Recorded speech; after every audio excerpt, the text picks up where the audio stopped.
to listen to my new Sri Lanka CD.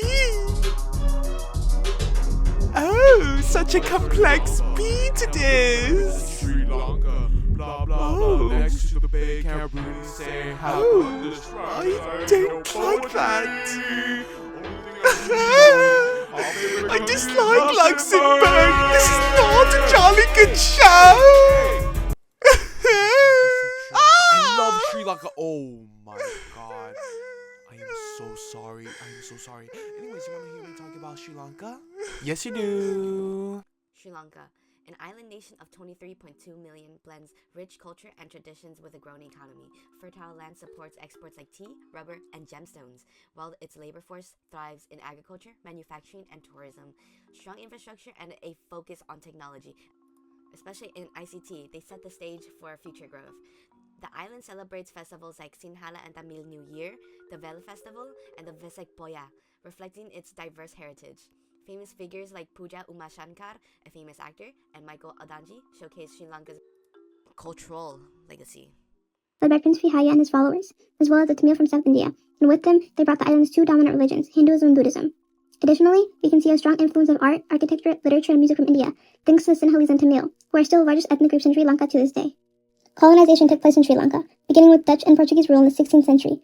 The Portuguese arrived first, wanting control of maritime trade, and then was followed by the Dutch. This was then followed by the British in 1796, renaming the island Ceylon and establishing a plantation economy based on tea, rubber, and other crops. Then, the independent Kingdom of Kandy in the interior was conquered by the British in 1815, solidifying British control over the entire island. Despite decades of colonization, Ceylon achieved independence as a dominion within the British Commonwealth in 1948, and in 1972, Ceylon became a republic and changed its name to Sri Lanka. Colonialism has greatly impacted Sri Lanka, transforming its economy, restructuring its society, and leaving a permanent Western influence. It also has left behind legacies and... But now, how are we doing? First, let's talk infrastructure. Sri Lanka has decent transportation infrastructure, but definitely not as good as fully industrialized nations. We're ranked 83rd in the length of our rail network, 45th in the length of our roads and highways, and we have 160 kilometers of waterways and 7 airports. Now, let's take a look at our government. Some examples of our institutions are the Department of Agriculture, the Cabinet Office, and the Sri Lanka Civil Security Force.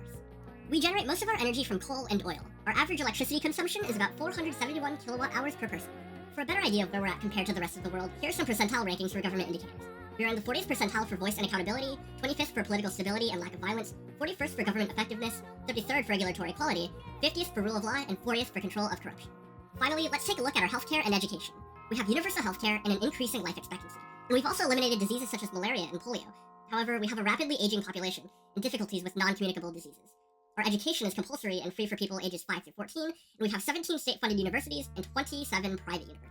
Imports and exports overview. Total imports bring in around 17.56 billion, and total exports would be 13.59 billion. Our trade openness would be 36.9%. Top imported products would be petroleum oil, knitted fabrics, medicaments, and rice. Our top exported products would be black tea, rubber, and tires, textiles, suits, undergarments, and precious stones. Our currency would be around...